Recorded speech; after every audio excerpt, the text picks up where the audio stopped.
Hello പുതിയൊരു വീഡിയോയിലേക്ക് എല്ലാവർക്കും സ്വാഗതം. അപ്പോൾ ഇന്നത്തെ വീഡിയോ എന്ന് പറഞ്ഞിട്ടുള്ളത് ഒരു വെറൈറ്റി പലഹാരത്തിൻ്റെ റെസിപ്പിയാണ് കേട്ടോ.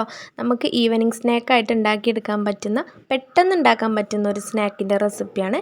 അപ്പോൾ ഇതെങ്ങനെ ഉണ്ടാക്കിയെടുക്കാമെന്ന് നോക്കാം. അതിന് വേണ്ടിയിട്ട് ഒരു ബൗളിലേക്ക് 2 കോഴിമുട്ട ഒന്ന് പൊട്ടിച്ചിട്ട് കൊടുക്കുക. അതിലേക്ക് മധുരത്തിന് ആവശ്യമായിട്ടുള്ള പഞ്ചസാരയും കൂടി ഇട്ട് കൊടുക്കുന്നുണ്ട്. എത്രത്തോളാണോ സ്നാക്ക് ഉണ്ടാക്കുന്നത് അതിനനുസരിച്ചിട്ട് ഇൻഗ്രീഡിയൻസിൻ്റെ അളവൊക്കെ കൂട്ടിയും കുറച്ചൊക്കെ എടുക്കുക. എന്നിട്ട് ഇതിലേക്ക് ഏലക്ക പൊടിച്ചതുണ്ട് എന്നുണ്ടെങ്കിൽ അത് ചേർത്ത് കൊടുക്കുക, അല്ലെങ്കിൽ വാനില എസൻസ് ചേർത്ത് കൊടുത്താലും മതി.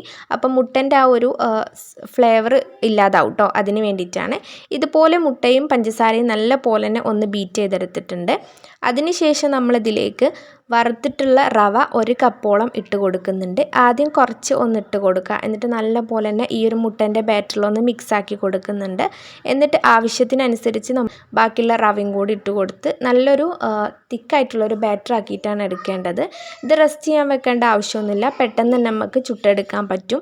അവസാനം നമ്മളിതിലേക്ക് മധുരം ഒന്ന് ബാലൻസ് ചെയ്യാൻ വേണ്ടിയിട്ട് ഒരു പിഞ്ച് ഉപ്പും കൂടി ചേർത്ത് കൊടുക്കുക കേട്ടോ. അപ്പോൾ ഇതാ ഈ ഒരു കൺസിസ്റ്റൻസിയിലാണ് ഇപ്പോൾ ഞാൻ ആക്കിയെടുത്തിട്ടുള്ളത്. അപ്പം നമ്മുടെ ബാറ്റർ ഇവിടെ റെഡി ആയിട്ടുണ്ട്. ഇനി നമുക്കിത് ചുട്ടെടുക്കാം. അതിന് വേണ്ടിയിട്ട് ഇതുപോലുള്ള കുഴിയപ്പച്ചട്ടിയാണ് എടുത്തിട്ടുള്ളത്. അത് ഒന്ന് ചൂടാക്കിയെടുക്കുക. എന്നിട്ട് അതിലേക്ക് ഓയിലോ നെയ്യോ എന്തായാലും കുഴപ്പമില്ല. നെയ്യിൻ്റെ ഫ്ലേവർ ഇഷ്ടമില്ല എന്നുണ്ടെങ്കിൽ ഓയിൽ ചേർത്ത് കൊടുത്താലും മതി. കുറച്ച് മാത്രം എല്ലാ കുഴികളിലും ഒന്ന് ആക്കി കൊടുക്കുന്നുണ്ട്. അതിനുശേഷം നമ്മൾ ഈ ഒരു ബാറ്ററിന് ഓരോ സ്പൂണ് വീതം ഇതിലേക്കൊന്ന് ആക്കി കൊടുക്കുന്നുണ്ട്. ഫ്ലെയിം മീഡിയത്തിനും ലോക്കും ഇടയ്ക്ക് വെച്ച് കൊടുത്താൽ മതി. തീ കൂടി പോവരുത്, പെട്ടെന്ന് തന്നെ നമുക്കിത് കുക്കായിട്ട് കിട്ടും. ഈ സ്നാക്ക് ഉണ്ടാക്കി കഴിയുന്നത് വരെ നമ്മൾ തീ എപ്പോഴും ലോ ഫ്ലെയിമിൽ മാത്രം വെക്കുക.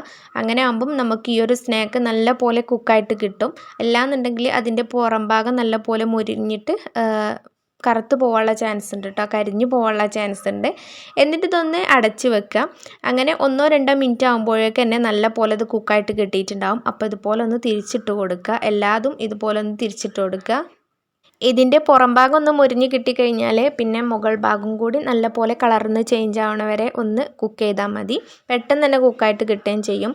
ഉള്ളൊക്കെ നല്ല സോഫ്റ്റ് ആയിട്ടുള്ളൊരു റവ അപ്പാണ് കേട്ടോ. പെട്ടെന്ന് തന്നെ ഉണ്ടാക്കിയെടുക്കാൻ പറ്റും. റെസ്റ്റ് ചെയ്യേണ്ട ആവശ്യമൊന്നുമില്ല. കുറഞ്ഞ ചേരുവകൾ മാത്രം യൂസ് ചെയ്തിട്ടാണ് നമ്മളിത് ഉണ്ടാക്കിയെടുത്തിട്ടുള്ളത്. അപ്പം നല്ല സിമ്പിളാണ്, നല്ല സൂപ്പർ ടേസ്റ്റാണ് കേട്ടോ. പെട്ടെന്നൊക്കെ ഉണ്ടാക്കിയെടുക്കാൻ പറ്റുന്ന ഒരു സ്നാക്കാണ്. അപ്പോൾ ഇതാ ഇത്രയുള്ളൂ ഉണ്ടാക്കിയെടുക്കാൻ, നല്ല സിമ്പിളാണ്. അപ്പോൾ എല്ലാവരും ഒന്ന് ഉണ്ടാക്കി നോക്ക്, എന്നിട്ട് ഫീഡ്ബാക്കൊക്കെ ഒന്ന് അറിയിക്കും കേട്ടോ. വീഡിയോ ഇഷ്ടപ്പെട്ട് കഴിഞ്ഞാൽ ലൈക്ക് ചെയ്യാനും ഷെയർ ചെയ്യാനും പിന്നെ സബ്സ്ക്രൈബ് ചെയ്യാനൊന്നും മറക്കല്ലേ കേട്ടോ. അപ്പോൾ ഇനിയും പുതിയ പുതിയ വീഡിയോസായിട്ട് കാണാം.